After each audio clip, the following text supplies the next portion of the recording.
afternoon. If you have a seat, go ahead and please find your way there. And if there's any left over and you'd like to sit down, go ahead and do so at this time. Thank you.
Good job, look at that.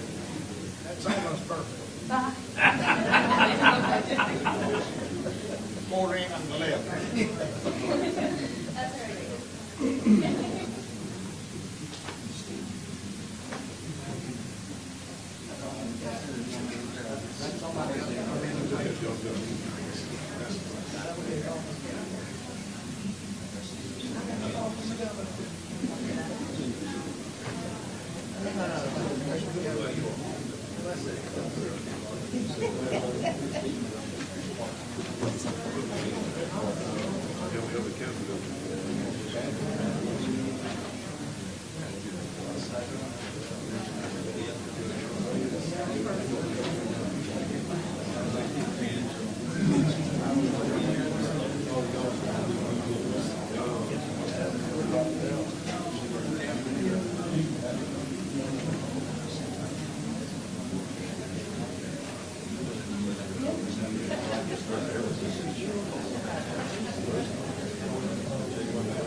Let's do the best for last. Yes, sir.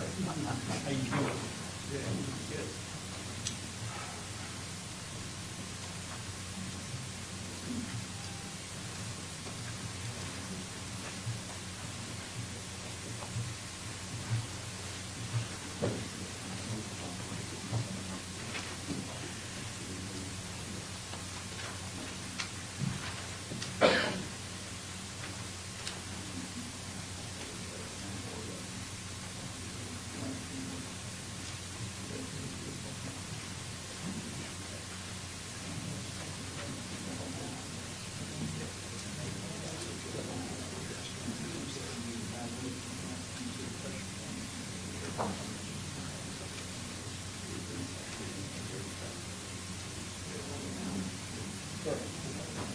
Hello. Good afternoon.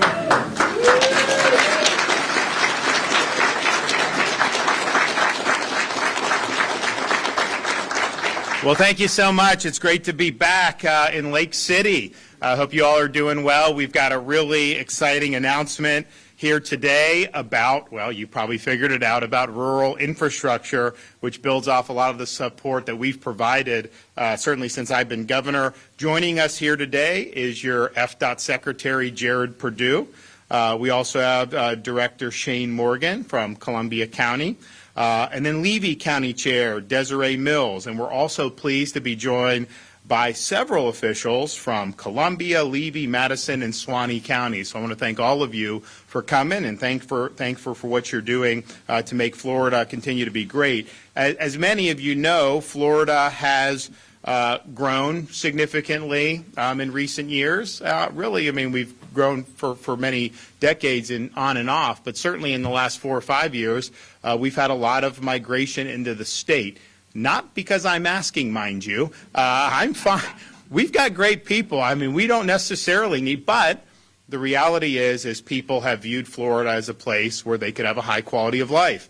And so we've seen people move from the West Coast, the Northeast, the Midwest, you name it, to Florida for a variety of different reasons, some to escape the COVID regimes in those states a couple years ago, some because of education, some because of law and order, just some because they like the sunshine, right? So there's a whole bunch of reasons why, and consequently our economy has outperformed the nation as a whole. If you look back over the last 45 months, Florida's unemployment rate has been lower than the national average, and right now our unemployment rate is a full percentage point lower than the nation as a whole. Since 2019, when I became governor, we have led the nation in new business formations. A total of 3.1 million businesses, almost all small businesses, formed, and 370,000 just this year. We're also #1 for business relocations, companies moving from states like New York, California, Illinois. It used to be that governors would travel the country, meet with businesses, and really put on a hard sales pitch about why you should move to the state. My first year as governor, we did a little bit about that, but then as we got into COVID and beyond, what ended up happening was like these companies would just call us and they'd say, hey, we're coming, we want to let you know, we want to thank you for what you're doing, all these things. And so not surprising that we're #1 for business relocation. Since I took office in 2019, the nation as a whole's economy has grown, gross domestic product, by a little more than 11%. Florida, over that same period of time, has grown 22%, our economy. And so that's basically double the growth of the nation as a whole. And not surprisingly, as a result, U.S. News and World Report, CNBC has ranked us #1 for economy 2 years in a row. And I guess actually U.S. News may have done that too recently. So our GDP, I think people have different estimates, but between if our Florida was a separate country, our economy would rank between 13th and 16th in the world if we were a separate country. And so that is in the top 10% of nations what would be. And there's a lot of other things that we're doing that I think is really, really good. One of the things is managing our fiscal situation well. You know, we've done more for investing in education than any time in Florida history.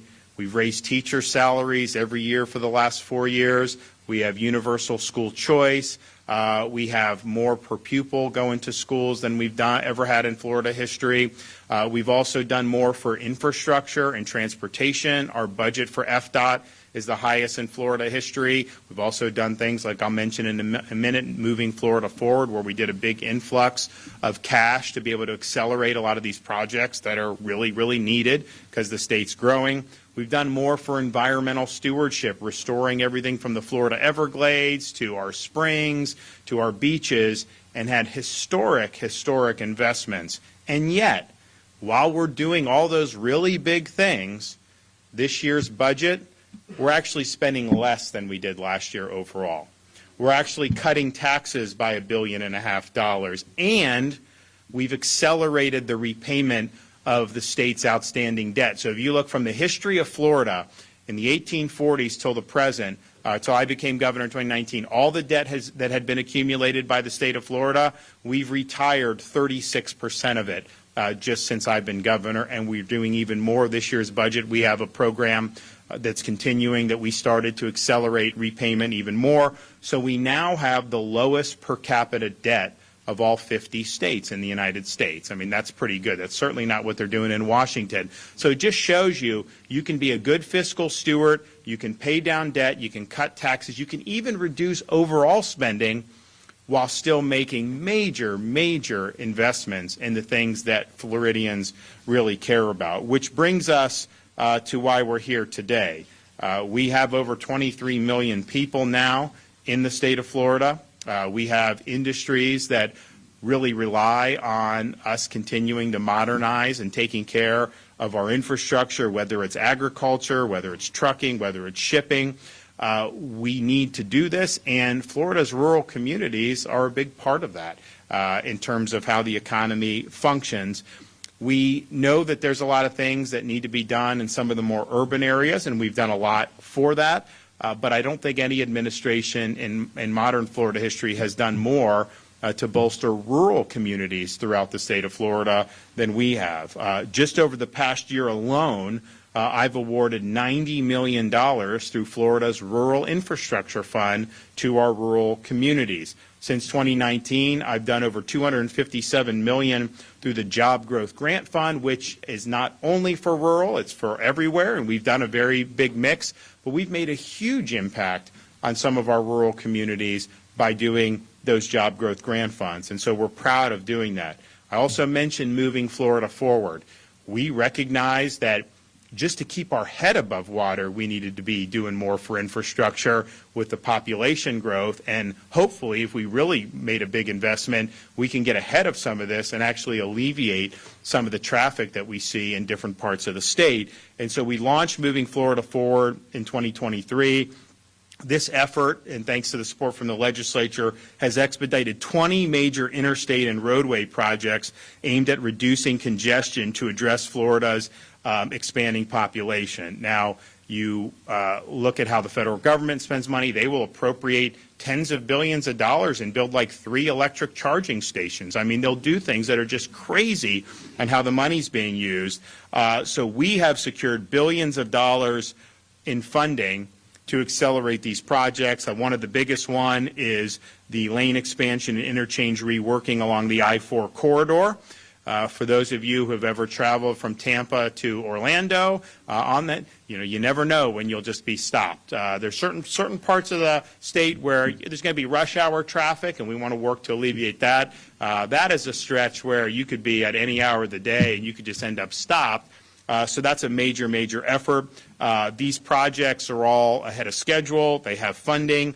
Some of them weren't even expected to start until next decade. Some of them weren't going to be finished for another 10, 15 years. So we're able to beat this not just by months or even a couple years, but in some cases 5, 10, 15 years ahead of schedule. So that's really, really significant. Now, we also understand that as good as all that is, the Rural Infrastructure Fund, as good as what we've done in our work program for Florida Department of Transportation, as good as what we've done for moving Florida forward, we have other ways where we can help bolster and modernize Florida's infrastructure, particularly in our rural community. And so I'm excited to be able to make the announcement today that we are going to be working with the Florida Department of Transportation is going to be working on distributing $122 million in funds to a lot of rural communities throughout the state of Florida, and I'm going to go through this in a minute. So we have a couple programs we're going to be using. One is the Small County Outreach Program. This assists small county governments and rural municipalities in repairing or rehabilitating county bridges, paving unpaved roads, resurfacing roads, addressing road-related drainage issues, and or increasing lanes on the roads. We also have the Small County Resurfacing Assistance Program, which assists small county governments in resurfacing and reconstructing county roads. And so we're going to be doing $122 million split between both of those two programs as follows.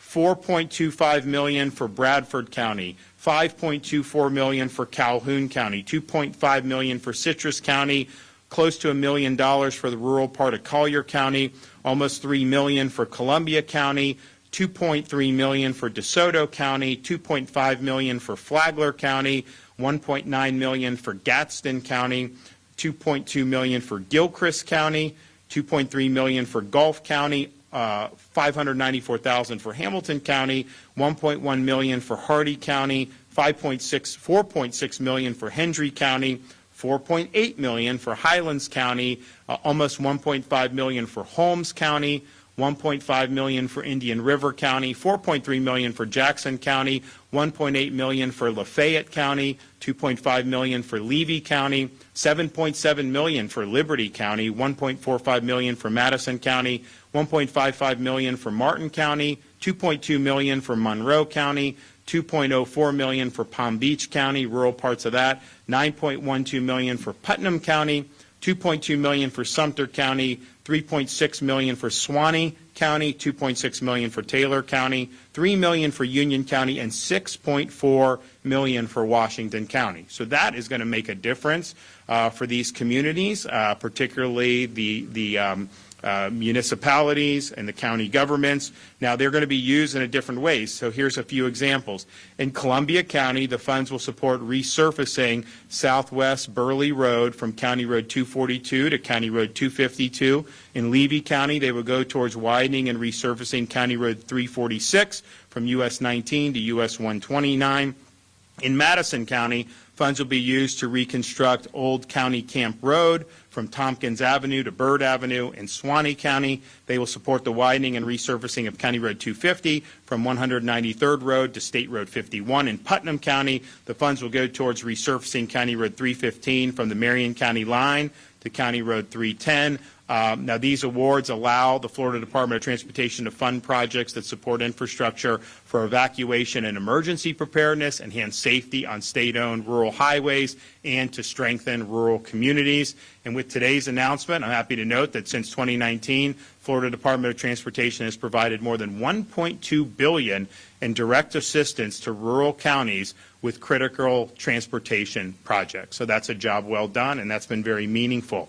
I'd also like to point out that some of these funds are going to areas that have been affected by recent hurricanes. I mean, we saw in 2023, we had Hurricane Idalia, and then this year, almost on the same track, not as powerful, but still left a lot of water, we had Debbie, and so 38 million of today's 122 million our support is going to support important projects in those Big Bend communities that were impacted by those 2 hurricanes in consecutive years. So I think today is a big win for rural Florida. I think this is something that's going to make a big impact. I appreciate what Jared has done at the Department of Transportation to really make sure we're trying to get ahead of as much as we can and trying to move all this stuff ahead expeditiously. So this is going to make a difference. I'm excited to be here to be able to make this announcement. We're going to hear from some other folks we have, and we'll start with our Secretary, Jared Perdue.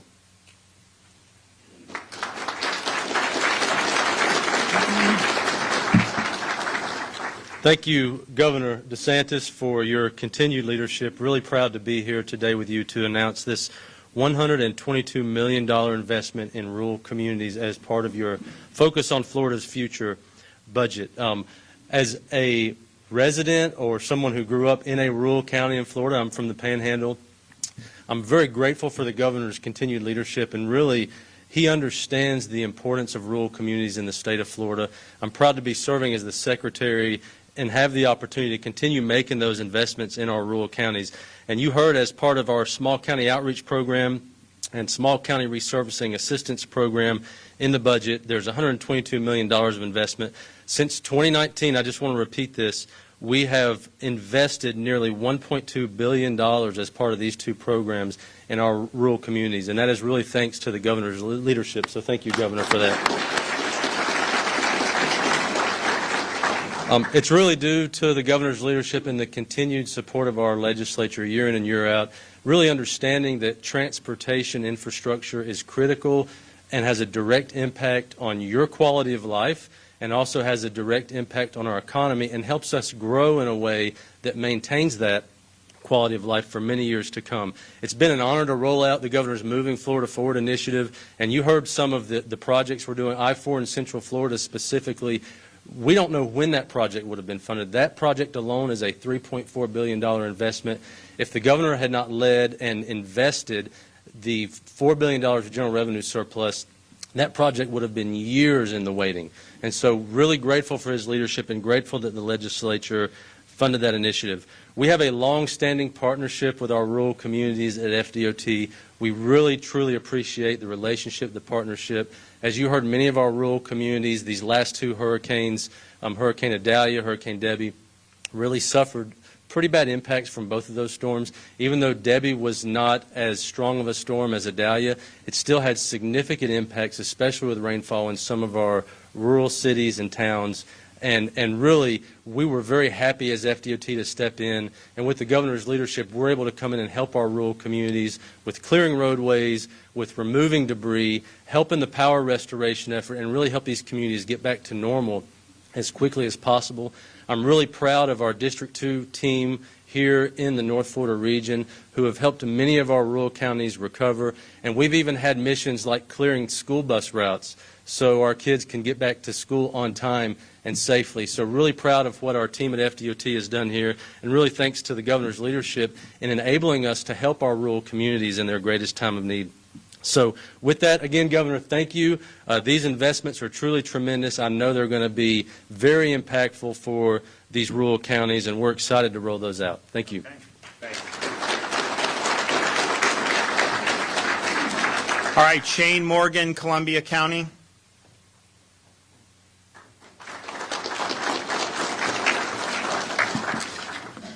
Good afternoon, everybody. Thank you, Governor DeSantis, for the invitation to be here today. I greatly appreciate it. So why is an emergency manager here today? What role do we have in transportation? Well, the Florida Department of Transportation, they are one of the many great partners that we have in emergency management during a time of crisis, but also during a time of non-crisis. We work very closely with DOT day in and day out, and they are a valued partner every day and help us do our jobs to the best of our ability.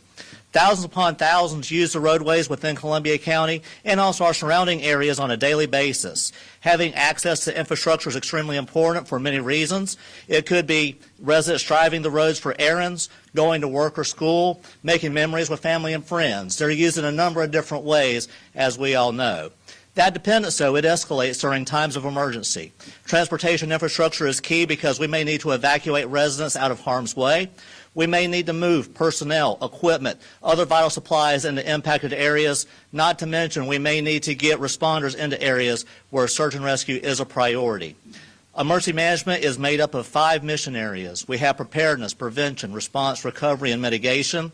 It involves the planning and coordination to ensure that we are prepared to face unexpected events and minimize their impacts on our residents and visitors to our area. Emergency management can include everything from early warning systems to disaster recovery plans. To be effective, emergency management requires the coordination between multiple agencies and communities. Without that solid transportation infrastructure, our ability to respond to these times of crisis will be severely hampered. Emergency management and transportation are not independent of each other. The two are deeply connected by investing in and maintaining that robust transportation system and preparing for emergencies with thorough planning and coordination. We then lay the groundwork for a more resilient, efficient, and secure future. This money will go a long way to helping us become more resilient, more efficient, and more secure. Thank you, Governor, for having me here today, and thank you all.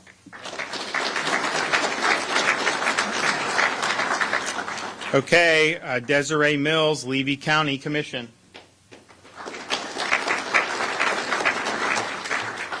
Good afternoon. As the governor said, my name is Desiree Mills, and I'm the chairman of the Levy County Board of County Commission.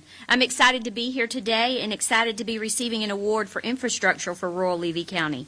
On behalf of Levy County, I want to thank everyone that has helped make this award possible. I want to thank you to the governor and his staff for realizing the importance of rural infrastructure and for supporting our projects continuously. I want to thank our local legislators, Senator Keith Perry and Speaker Pro Tem Chuck Clemens, for always being there to help us with projects and help us apply anything that they can possibly do. Thank you to the FDOT for your assistance and for always stepping up to make safety improvements on our roads and our rural highways utmost importance. Florida ranks up in the top as a state in our nation for production of agriculture and row crops, as far as commodities such as vegetables, watermelons, potatoes, and so on. Levy County is a vital part of that equation. As a farmer myself, I want to thank the governor for these scrap and scop projects that help widen our rural county roads, thereby making it possible for us farmers to get our products out of the field and into the grocery stores across the nation. I also want to thank him for widening the roads and enabling safe transportation for not only farm equipment, but for also our youth traveling in school buses, recreational vehicles, and even commercial fishing equipment coming up and down the road. Thank you once again for helping strengthen our rural communities. Okay, we got some checks to hand out. I don't know if this is officially legal tender, but Columbia, if you guys want to come up and take a photo. Do it. Thanks so much. Good to see you. All righty. Thank you. Yeah. All right.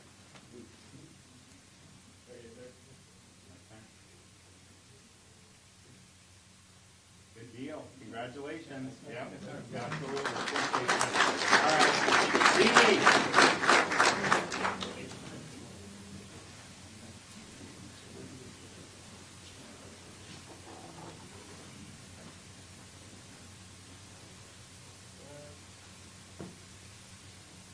All right. Congratulations. There you go.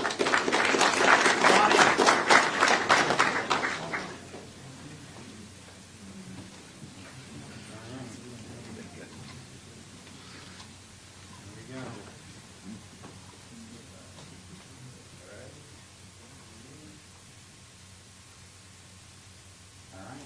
Congratulations. Madison. Thank you. Yes, sir. Yes, sir.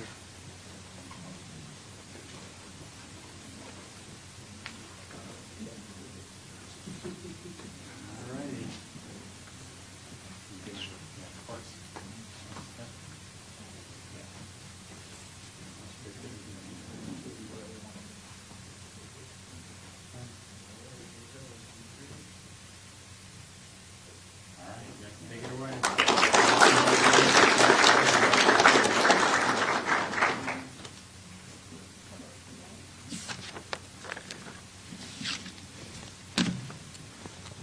Well, enjoy that, and hopefully there'll be more to come as we do the budget for next year and continue to do well as a state. And this is important. It's important for the resiliency of the community. It's important for economic opportunity, and then it's just important for people to be able to get around. So thanks for everyone who was involved in that, and we're happy to do it. Okay, we have any questions? Yep. Yesterday, Democrats held a press conference in which they suggested ACA's anti-amendment 4 campaign may violate state or even the federal Act. It's not an anti-amendment 4. What it is it's providing information about what Florida law is and the resources that are available under that law. They don't like that because they're lying about what's in Florida law. I mean, I see in Tallahassee they run commercials against Corey Simon say that there's no exceptions. That's not true. They lay out what the law is and the resources are, and the fact is the Florida legislature has enacted legislation that said abortion is available until there's a fetal heartbeat with exceptions for rape, incest, life and health of the mother, and victims of human trafficking. That's the law. They don't like that because they want to argue those things like they have in other states. So I can understand, why they're pitching a fit, because they want to lie.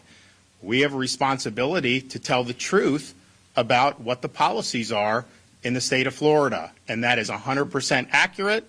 It is not weighing in on a specific amendment. And quite frankly, a statute is different than a constitutional amendment. If there's any area of law you don't like, you can always elect people or urge your legislature to change. When you're talking about a constitutional amendment, like Amendment 3, Amendment 4, that's forever. That is going to be there. You can't legislate around it. So you look at something like Amendment 4, it's not what it seems. It's very vague. They don't define any of this. They have a very clear agenda about what they want that to be. It says healthcare provider instead of physician.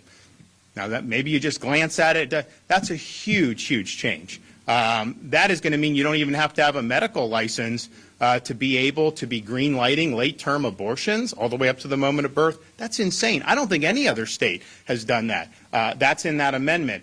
That cannot be undone by legislation if that is to pass. So that's something that's separate from what Florida's laws are, which can be changed at any time. You can go and do that. So these amendments are really significant, but what ACA is doing is simply telling the truth about the resources that are available under Florida law and what Florida law says.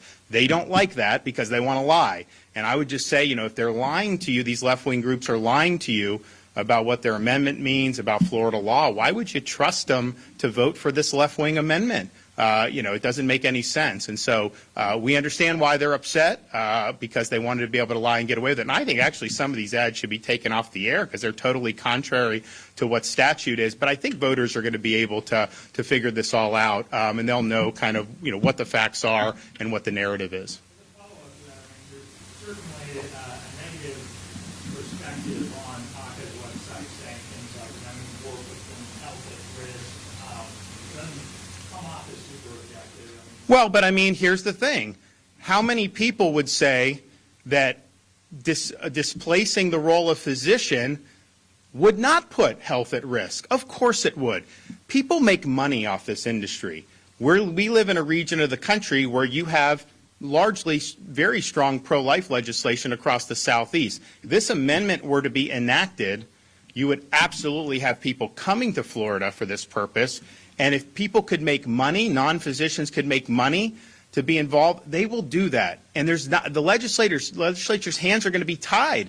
They're not going to be able to legislate around that. They will not be able to say only a physician because they chose to use that term healthcare provider. And that trumps anything that would be done by statute. And just think about it. A healthcare provider can be a whole host of things that you would not want to be, and these are very vulnerable people that are in these situations. Now, I think we should have some compassion to recognize that, but you don't want to thrust them in a situation where they could be taken advantage of, and that's exactly what will happen with this. I don't think any other state in the country has displaced the role of physicians. This amendment would do that, and that does present a danger. That's just factually true, and I think most people on either side of this issue would agree that that's not a route we want to go down. Yes, ma'am.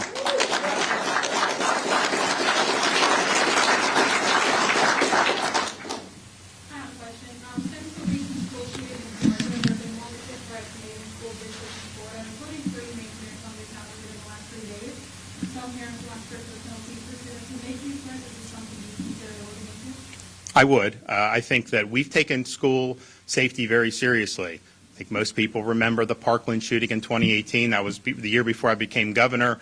So there was a Parkland Commission. There were all these things that were recommended. We really brought that in and bolstered school security throughout the state of Florida, and basically just recognizing that you don't want to make these inviting targets. And it doesn't mean it ends up being like an armed camp with all this, but it just means you have school resource officers. We have the Guardian program, which I think is really important, which basically allows properly trained faculty to conceal carry. People object to say, oh, teachers shouldn't be forced to carry. Of course they shouldn't be. No one's forcing them. Just the fact that that program is available, even if no faculty use it, these people that do this, they want soft targets. They don't want to meet resistance, so they're going to go to places where they think.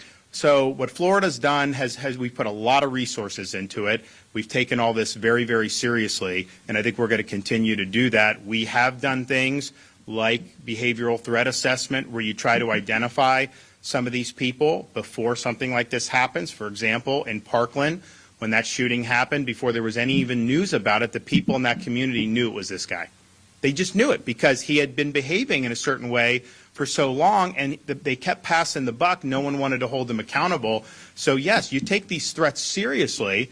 This is not any time for funny business. When you start talking about that, there needs to be a response. So we've been very firm on that. There's additional things that you need to be done legislatively. I'm certainly would be welcome to that.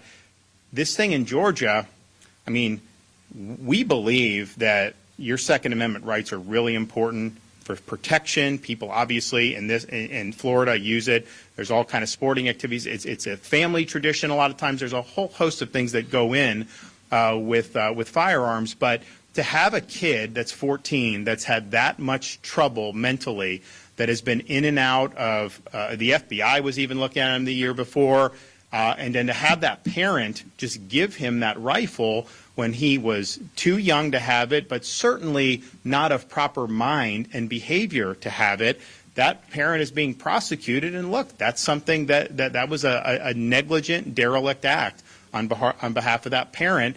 And I think the people that I know who are the most enthusiastic about firearms, they're the ones that take safety the most serious, and going through the rules of how you handle weapons, who should have them and who not. And it seems like that family had a lot of problems, and he clearly should not have been allowed to have access to that on his own.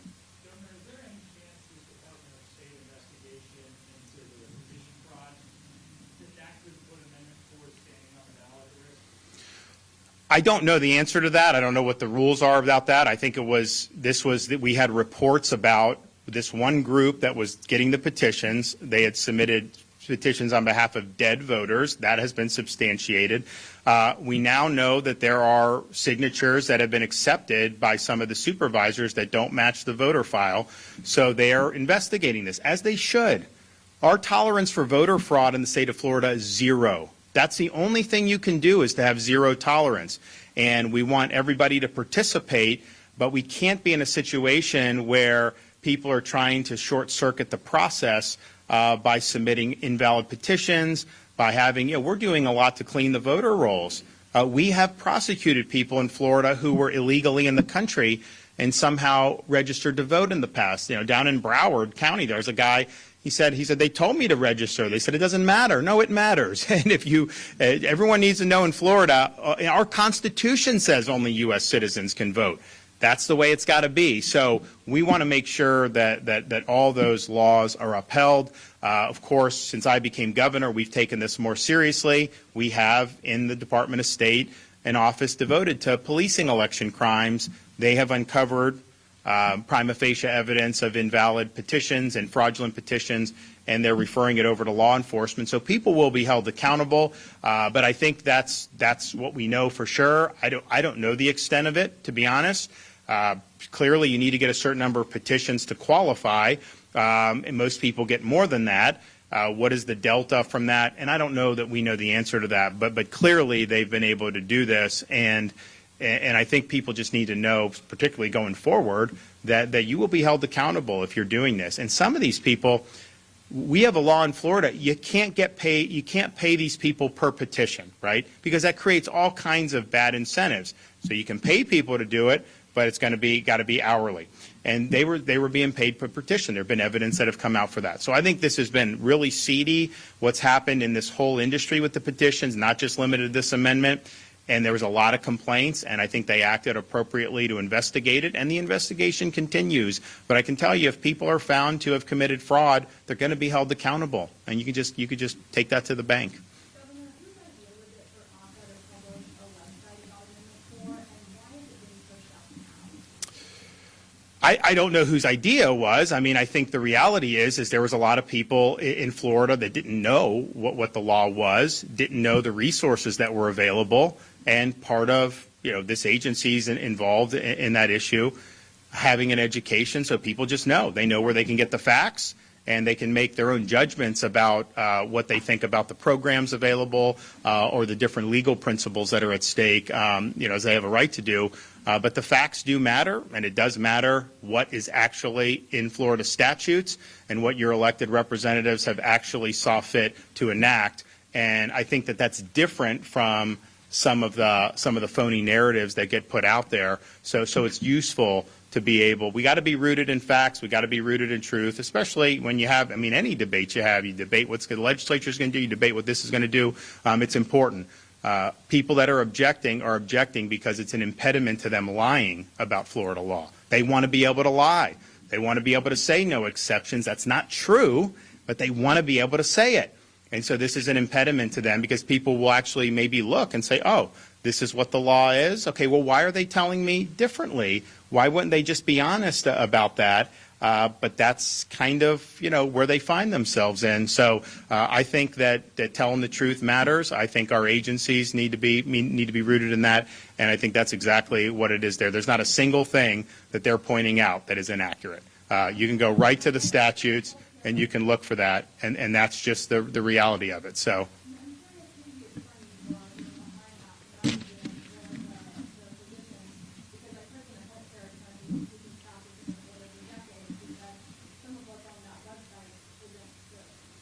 Isn't true about what Florida law says? It's 100% true. It's right out of Florida statutes.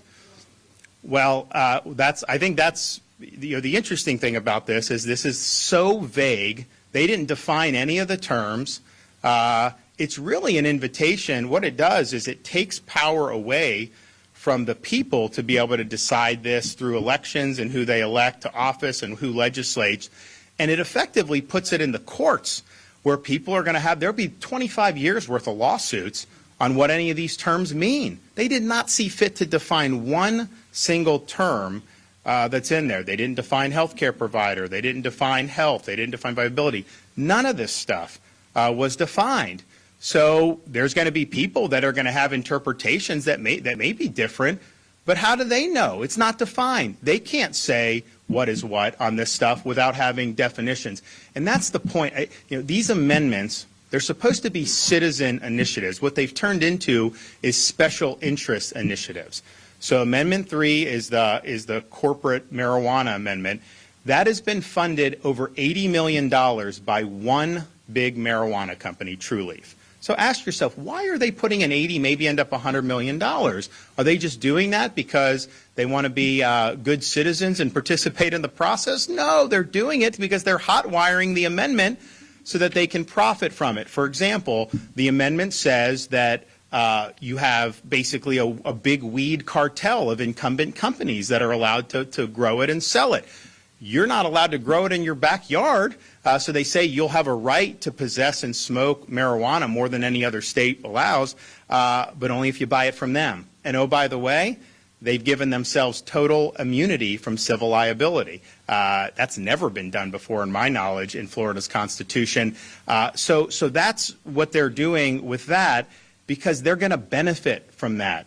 They're spending this money to benefit from that. And so the question is, do you think that's an appropriate use of a state constitution to basically create a weed cartel that's going to benefit a handful of incumbent companies? And that's, even if you like weed, I don't think people think that's good, right? I don't think they think it's not true legalization if you can't even grow it in your backyard. So there's all these issues, and that doesn't even talk about what goes on with public consumption of this. It's interesting. We have medical marijuana. I implemented it when I became governor. A lot of people use it. That's fine. I think it's benefited people. I hear people tell me it's benefited them. But in that marijuana amendment, it says you can regulate the public use of marijuana. You don't have to accommodate public use of marijuana, because I think they were sensitive to the fact that we don't want to turn into Denver or New York City, where you have this just everywhere on the street. Well, this amendment that True Leaf is funding, and by the way, Amendment 3 was written by the CEO of True Leaf, the big marijuana company. Written by the CEO. They've admitted that. There's nothing in their proposed amendment that authorizes any restriction of public use. They say you can't be penalized for possessing or using it. I don't know how you'd regulate it in public. They did do it for medical. They have not done it for recreational. And you got to ask yourself, why would they make that choice? But make no mistake, this is being funded by one company because they stand to benefit from it. Same thing with Amendment 4. Why did they choose healthcare provider instead of physician? Because I think they're going to be able to profit from it. The people funding it will be able to profit from it by doing that. And that's not the way we want to do business. That is not an appropriate use of a constitutional mechanism. So I think it's been. I think this is really basically who has money to try to drive this stuff. And people are going to start paying more attention to this over the next couple months, I think. And it's interesting, a lot of people, these things have kind of been under the radar. I talk to people that are very knowledgeable, and they don't really know what's in this. So that's going to become more and more apparent what's in it, and people are going to be able to make their judgments on it. But in terms of what Florida law is on any of these subjects, there's a right and wrong answer on that. And everyone needs to know the truth, and I think that that's totally appropriate, whether you're talking about culture of life, whether you're talking about medical marijuana, whether you're talking about, and we've had the Department of Corrections point this out. Some people say, I don't really, marijuana's not for me, but I don't think people should be rotting in prison for smoking marijuana. Well, guess what? How many people are currently in Florida State Prison for using or possessing small amounts of marijuana? I know the number, 0. Not one person is in prison. I don't think they should be either. If that's what you're arguing for Amendment 3, why would you create this weed cartel, give them immunity, all this other stuff? You can just say in law, hey, no one's in prison now for it, no one's itching to put anyone in prison for it, and so you can add that. You don't need to, because that's just the practice. And so it's important that people know the truth. And the other marijuana offenses that are more low level, the people that are, so it's beyond just smoking, but they were convicted of other offenses. So think about it. If you're driving while you're impaired with marijuana and you run into somebody and maybe you kill someone, you get convicted of manslaughter, vehicular homicide or something like that, and you were high and you had marijuana on you, well, then they may tack that on to prove that you were high when you did it. So there's reasons for that, but in terms of just someone using marijuana in their home, not bothering anyone, nobody is in prison for that. And I've pardoned people for marijuana offenses. So put that issue aside when you're dealing with that. That's just the fact. Department of Corrections can confirm for you the number of people. And I don't think we should be going into these debates under the impression that somehow like our prison is full of low-level marijuana offenders, because it's just not. Our state prison has people that have committed really serious offenses. And my view is you keep them off the street so that we're safer rather than putting them back on the street like they do in so many of these other states around the country. So we'll have a lot to say over some of these things over the coming weeks. But I do think that people just deserve to know the truth. We got to be very clear about that and let the chips fall where they may. Thanks, everybody.